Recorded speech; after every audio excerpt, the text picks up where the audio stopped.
உங்களை வாழ்த்துகிறேன். இந்த தவக்காலத்திலே தேவனுடைய வார்த்தைகளை நாம் சிந்திப்பது எத்தனை பெரிய பாக்கியம். வெளிப்படுத்தின விசேஷத்தில்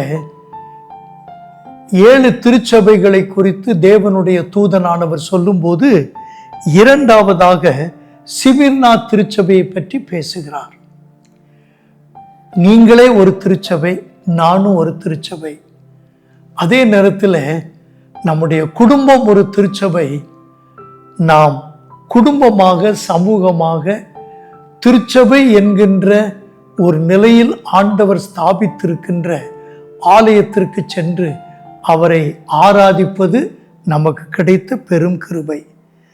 இந்த சிமிர்னா திருச்சபைக்குரிய செய்தியை ஆண்டவர் சொல்லும்போது அவரை குறித்து என்ன சொல்லுகிறது வேதம்? முந்தினவரும் பிந்தினவரும் மரித்திருந்து பிழைத்தவருமாயிருக்கிற நான் உனக்கு சொல்லுகிறதாவது என்றுதான் அவர் துவங்குகிறார். சிமிர்னா என்றாலே வெள்ளை போளம் அல்லது கசப்பு என்று பொருள்படுமா.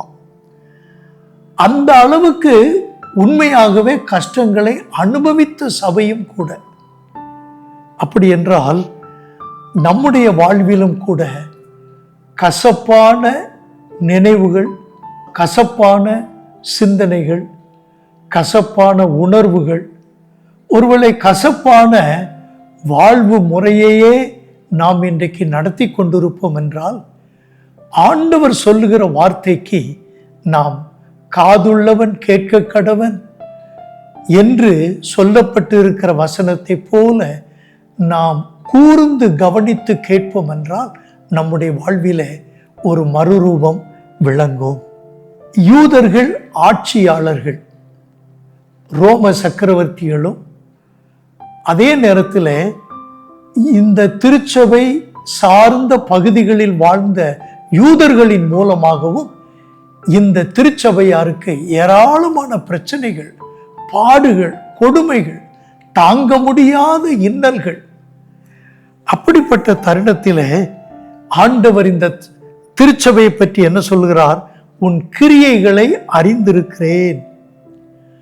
ஆவிக்குரிய விஷயத்தில் நீங்கள் ஐஸ்வர்யவான்கள், ஆனால் சரீர பிரகாரமாகவோ உலக பிரகாரமாகவோ நீங்கள் வறுமையில் இருப்பவர்கள், பாடு அனுபவிப்பவர்கள். எதிர்காலத்தில் கூட 10 நாட்கள் உங்களுக்கு சிறைவாசம் வரும் என்றும் ஆண்டவர் சொல்லுகிறார். பாடுகளுக்கு மேல் பாடு.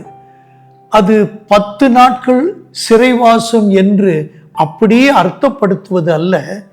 கான்ஸ்டன்டைன் என்கிற அரசனுக்கு பின்பாக வந்த சக்கரவர்த்திகளின் காலங்களிலே கிட்டத்தட்ட 10 ஆண்டுகள் அவர்கள் பட்ட பாடுகள்.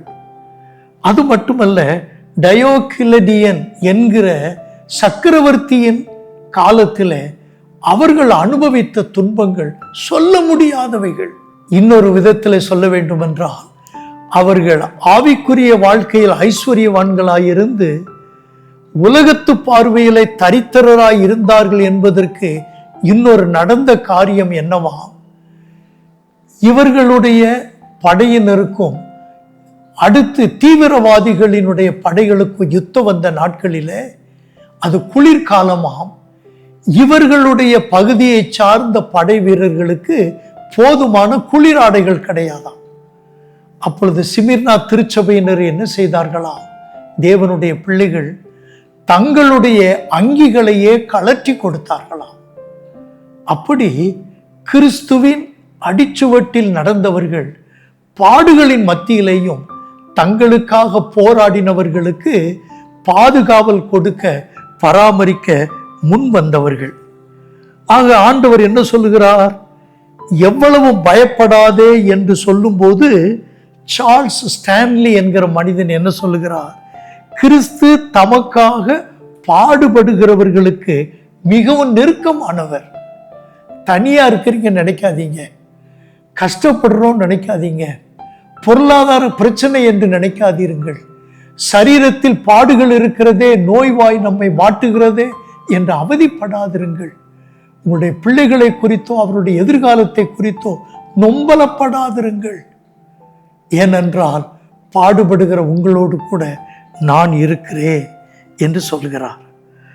கடைசியில என்ன சொல்லப்பட்டு இருக்கிறது? ஜெயம் கொள்ளுகிறவன் எவனோ என்று சொல்லப்படும் பகுதியில என்ன சொல்லி இருக்கிறது பாருங்கள்.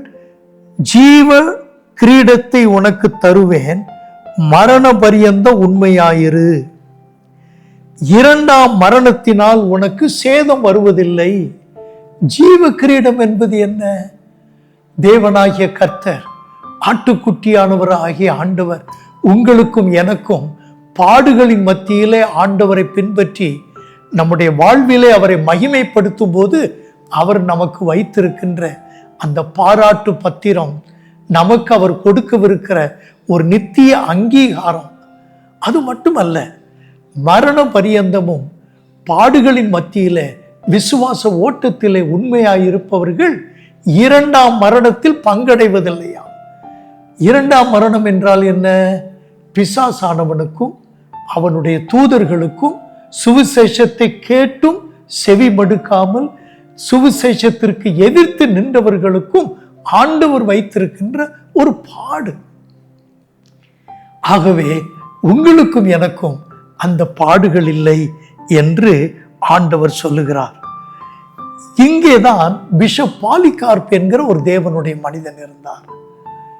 இதை தலைமை ஸ்தானம் போல வைத்து சுற்றுப்புற ஊழியங்களுக்கு பொறுப்பாளராக தேவனை பிரசங்கிக்கும் ஒரு பரிசுத்த மனிதர். என்ன நடந்தது? ஆண்டுதோறும் நடக்கின்ற விளையாட்டு போட்டியில அந்த ஆண்டில பாலிகார்ப்பை உயிரோடு சுட்டரிக்க வேண்டும். அதுதான் இந்த ஆண்டு விழா கொண்டாட்டத்தின் ஒரு மையம். அதுதான் உச்ச கட்ட ஒரு சந்தோஷத்திற்குரிய நிகழ்ச்சி என்று தீர்மானிக்கிறார்கள். ஆட்கள் தேடி அலைந்து அவர் இறுதியிலே கண்டுபிடித்து கொண்டு வருகிறார்கள். அப்பொழுது அந்த குழுவிலே சென்ற தலைவன் சொல்லுகிறான், பிஷப் பாலிகார்ப், உம்மை பார்த்தால் ஒரு பரிசுத்தவான் போல தெரிகிறது. நீ நல்ல மனிதர், நீ சாகக்கூடாது. ஒரே ஒரு வார்த்தை சொல்லும், ஒரு சிறிய பலியை சீசருக்கு செலுத்தும், உம்மை விட்டு விடுவார்கள். உமக்கு இந்த மரணம் தேவையில்லை. இயேசு மனிதர், சீசர் கடவுள் என்று சொல்லி ஒரு சின்ன பலியை செலுத்தி விடுங்கள். அப்பொழுது பிஷப் பாலிகார்ப் அந்த மனிதனை திருப்பி பார்த்து சொன்னாராம், கடந்த 86 ஆண்டுகள் என்னை கைவிடாத தேவன், காட்டி கொடுக்காத தேவன், மறுதலிக்காத தேவன், அவரை நான் எப்படி காட்டி கொடுப்பேன்? மரண பரியந்த உண்மையாயிரு, அப்பொழுது ஜீவ கிரீடத்தை தருவேன் என்று சொல்லி இருக்கிறாரே என்று சொல்லி அந்த மரக்குவியலை நோக்கி நடக்கிறார். மரக்கட்டையிலே கட்டி தூக்கி வைப்பார்களாம். நான் உயிருக்கு பயந்தவன் அல்ல. இங்கே என்னுடைய கண்களை மூடும்போது அங்கே என்னுடைய கண்களை திறக்கிறேன்.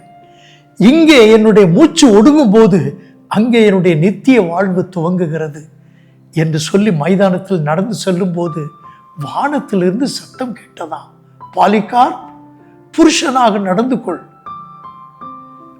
கட்டையிலே அவரே படுத்துக் கொள்கிறார். தீ வைக்கிறார்கள். கட்டை சூடேறி அவருடைய சரீரத்தை சுட்டெரித்து கொண்டிருக்கும் போது பாடல் பாடினாராம். கையில் சின்ன தீ பட்டுவிட்டால் கூட அலறுகிறோம், ஆனால் பாடல் பாடினாராம். சரித்திரம் என்ன சொல்லுகிறது? பரலோகத்தின் பாடல் குழுவினராகிய தூதர்களோடு கூட பாலிகார்ப் இணைந்து பாடினார். எத்தனை பெரிய பாக்கியம் இது! உங்களுக்கும் எனக்கும் பாடுகளின் மத்தியில மரண பரியந்த உண்மையாயிருந்த சிமிர்னா திருச்சபையை போல, சபையினரை போல நாம் இருப்போம் என்றால் நமக்கும் அப்படிப்பட்ட பெரும் பாக்கியம். God bless you. அனைவருக்கும் கிறிஸ்து